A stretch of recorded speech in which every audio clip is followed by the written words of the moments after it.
Isaiah had accepted the bird as payment for his services just to get it away from her. She named it Alejandro, after her pendejo ex-husband. When the hitman came to the house to kill Isaiah, he inadvertently blasted the bird into a cloud of feathers. Isaiah put one of the storage boxes on the table, along with a folder of info he'd gathered so far. The Accord's VIN number had led to the car's owner, Fred Bellows. His Facebook page showed a paunchy white guy in his 40s, with a face like an unbaked biscuit, his pants pulled up to the third button of his blue, brown, and yellow Madras shirt. His wife looked like his twin sister, the 3 kids already showing paunches. Fred lived in Wrigley Heights, a nice area just north of Hurston, where Marcus and Isaiah once had an apartment. Isaiah took some photographs out of the file folder and spread them on the table. They were pictures of the Accord taken at the wrecking yard. The car's right front headlight assembly was smashed. The crease that ran along the top of the bumper was dented, and some paint was scraped off. It seemed wrong and impossible that a little bit of damage like that had resulted in Marcus's death. A massive bomb crater or a charred redwood split by lightning would have been more credible. The seats and dash had been ripped out of the car's interior, but Isaiah had found things on the floor. There were 4 smashed cigarette butts, Marlboros, 4 empty Carta Blanca cans, a crumpled white food bag, and a balled-up sandwich wrapper. Isaiah laid the items on the table. He opened the wrapper. Part of the sandwich was still there, shrunken and mummified, along with a few shriveled jalapeno circles, breadcrumbs in the crinkles of the paper. The wrapper was from KO Subs. Their logo was on it, a target of rainbow colors with a fist punching through it holding a sandwich.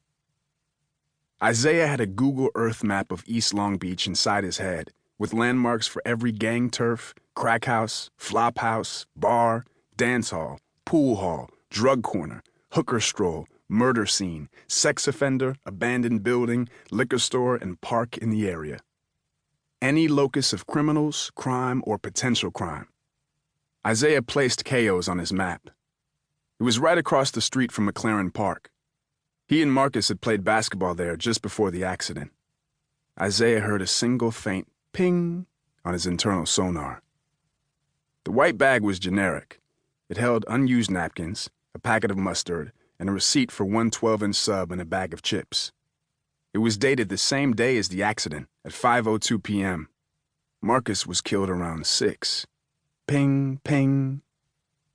Fred was no doubt capable of knocking back 4 Carta Blancas, but he looked like a Budweiser or Coors man, and he wouldn't leave the cans in the car, not with a family. They belonged to the driver. A&J Liquor was 2 doors down from KO's, so the driver gets his sandwich, buys some beer, then sits in the car eating and drinking and smoking. But for an hour? A Grand Slam breakfast at Denny's might take you that long, but this guy didn't even finish the sandwich. More likely, he was waiting for something. Eating because KO's was there, taking a few bites and leaving the rest. More interested in smoking a cigarette and drinking a beer every 15 minutes, which meant he was either an alcoholic chain smoker or he was nervous, really nervous. Ping, ping, ping. After Isaiah and Marcus finished their basketball game, they walked north on McLaren until it ended at Bethesda, made a turn onto Baldwin, and walked 2 blocks to Anaheim, where the Accord hit Marcus as he was coming off the curb. Isaiah's sonar was pinging like a torpedo was 50 feet away and closing fast. The Accord was going from west to east when it ran down Marcus. To come from that direction, the driver would have had to leave KO's and take a circuitous route around and away from the brothers to get west of them. And why would he do that? Unless he was setting up to run Marcus over. This was no accident. This was a hit. Chapter 1. Grace Period. The dance floor was a street riot under a disco ball. Hands sprouting out of the crowd waving green light sticks and $600 bottles of Ciroc, go-go dancers in fur bikinis and fishnet body stockings writhing like tentacles of smoke, the air warm and close, soggy with the smells of alcohol, musky colognes, and pheromones. It was Saturday night at 7/7's. The DJ was dropping a dubstep, the bass deep and pounding as the earth's pulse, a nasal whine snaking through